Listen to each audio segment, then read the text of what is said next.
Alright, so I don't remember exactly where we left off, but we had gotten the spindles in, painted them, I painted the pulleys, and I kind of got to a point where I realized that this one is pretty much where the splines don't go up to the top, but you can see the top's got decent splines, but the rest of it is pretty well worn out, and I think this one must have gotten loose or something. And so I ordered one new pulley, and I've just stuck that on there. It's not tight or anything. We'll pull it back off and paint it. And we need to go ahead and tighten these down. They feel a little tight. I'm gonna go ahead and torque them, and I'm gonna put a little bit of blue Loctite on them. They're a little bit on the tight side,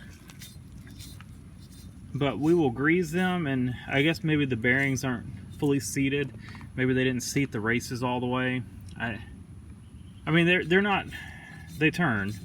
Maybe the seals are tight.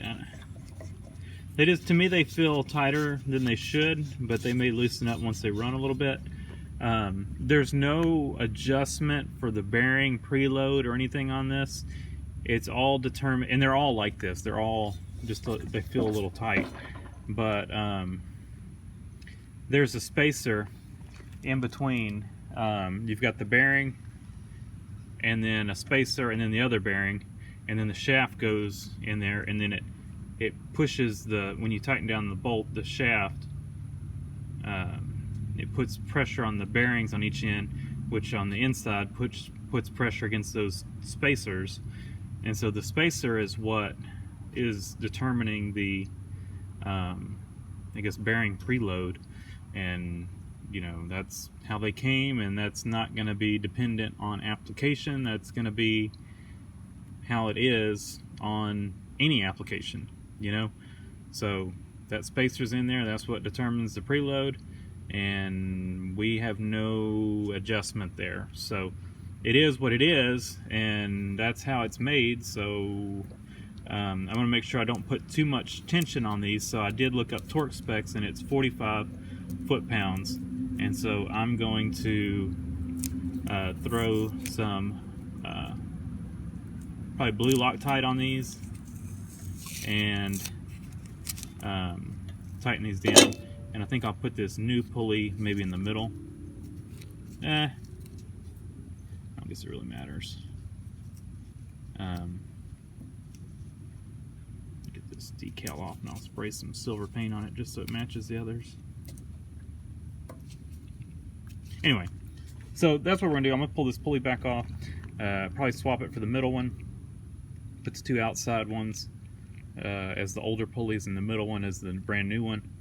I just didn't, I'm pretty sure this one came off for right here, if I remember right, and it just, I didn't like the look of it going back together, so I kind of halted until the new pulley came in. So we've got it, we can continue. I gotta put this spacer back on here, I forgot and left it off. So I gotta take this one back off anyway.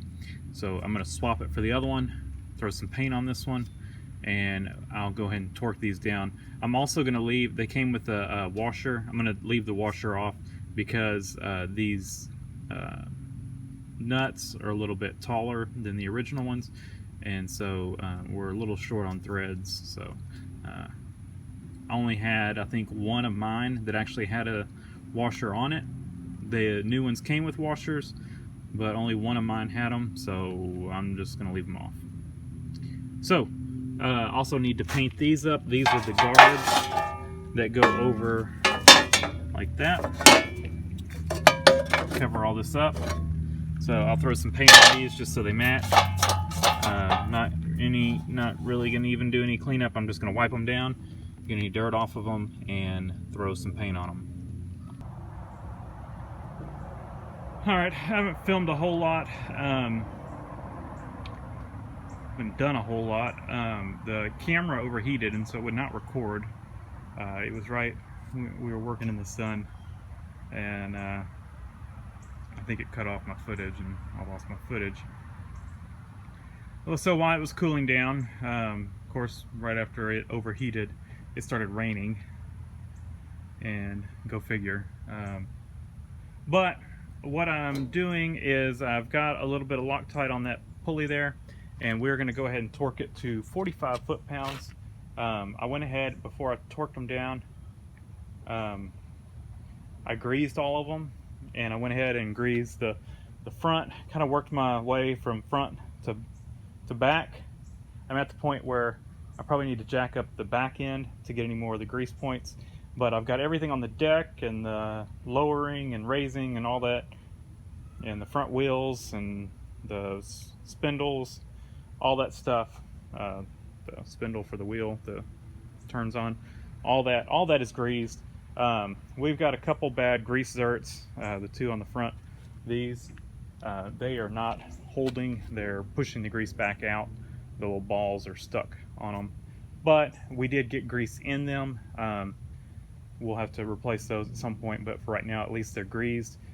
This thing took a ton of grease. I don't think it's possible it's never been greased. I used over a tube of grease. Now the spindles themselves took a lot, but the rest of it took a lot. Everything was just dry. So not anymore.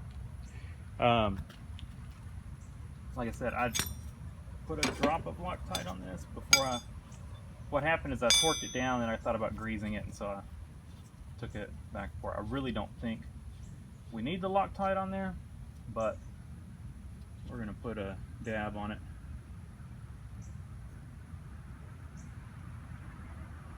Just for the heck of it.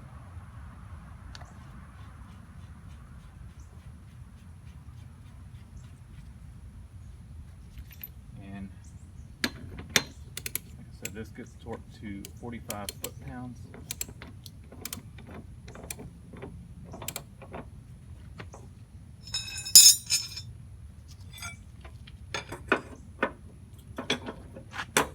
And if one of y'all want to help me with this, that would be nice.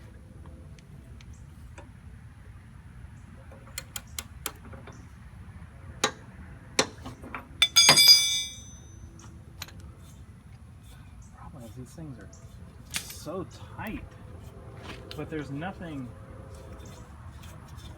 I don't know if that's what China spindles get you, but man, that does not seem right. But there's no adjustment in that.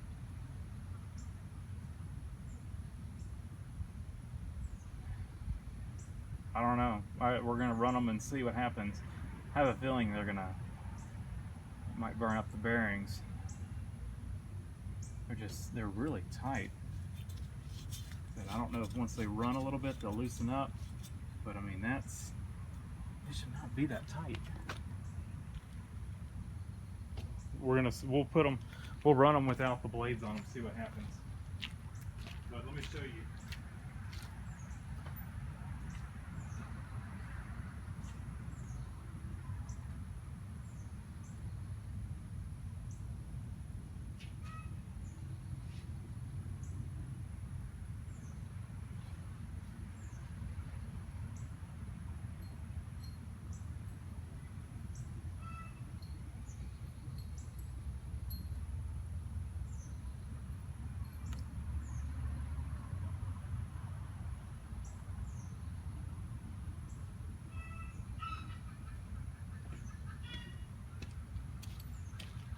I'll show y'all why there's no adjustment and everything.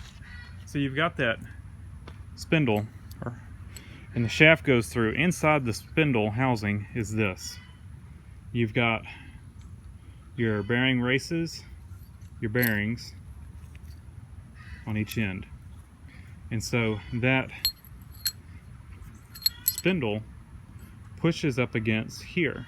So you're pushing up against the bearing, which is in turn pushing up against the spacer. So you're only, I had this bearing backwards. You're only, there's no adjustment here. The tension on the bearing is determined by that spacer. You see?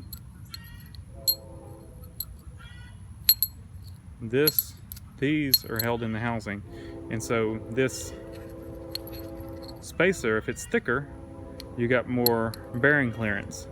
If it's thinner, or if it's shorter, then it makes the bearings tighter. So I don't know, they're tight, and I don't feel like they should be as tight as they are, but I can't do anything about it other than if I put, you know, made some kind of a special spacer to go in there, a shim, and I don't know how well that would hold up. So for right now, I guess we're gonna see how it does, because that's how it's made. And there's good reviews on these spindles, so evidently they're working for somebody.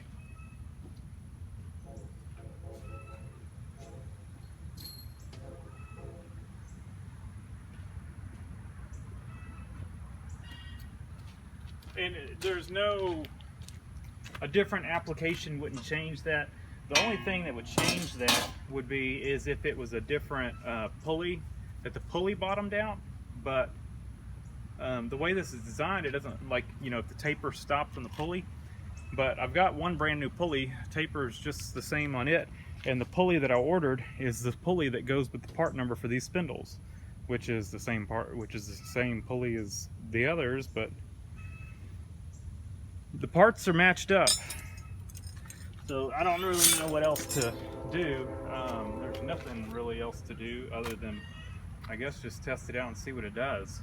So I'm gonna go ahead and torque the rest of these down, and then we'll come back and we'll put the belt on it. Camera's directly in the sun again. Nothing I can do about that. So we'll see if it lasts. So they're torqued down. I guess we'll see what they do. Maybe they're supposed to be tight, but they feel too tight to me. Like I said, really can't do anything about that. My camera is hating life right now. It keeps shutting off. So I don't know how much y'all are getting out of this. It does not like the heat. So we are in the back, and I was trying to get on the creeper. We're gonna slip the, you can see that pulley there. We're gonna slip the belt over that pulley.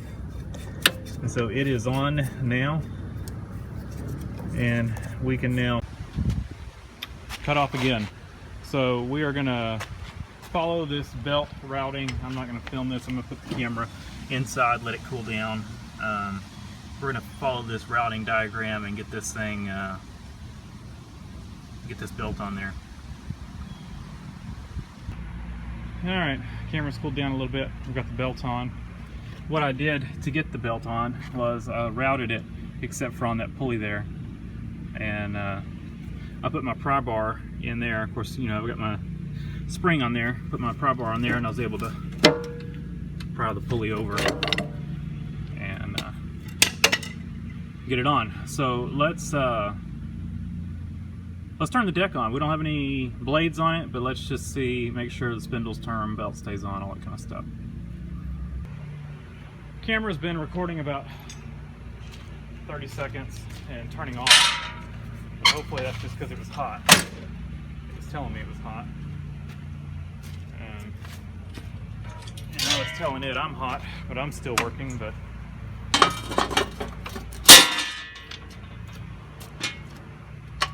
evidently it thinks it doesn't have to when it's hot. Let's crank this thing up.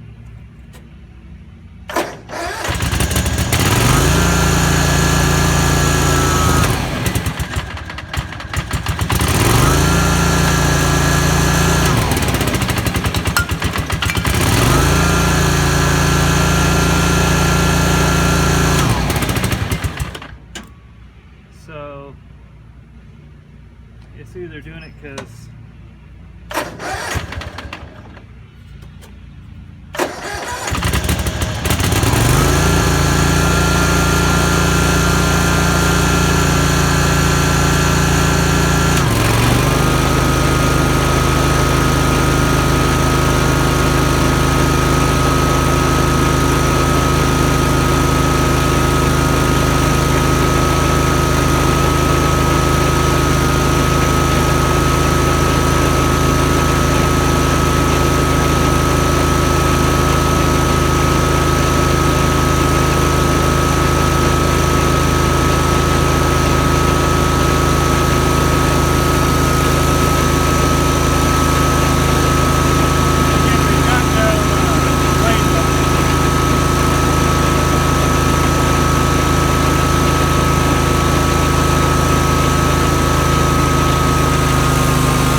ready to start working the belt.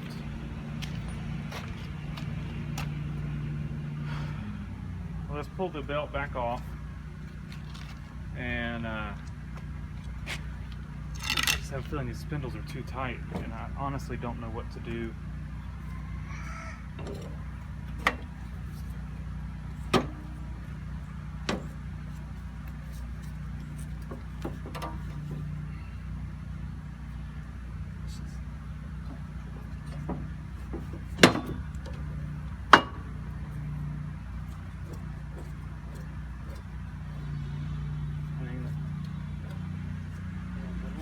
Easier, but they're still hard to turn.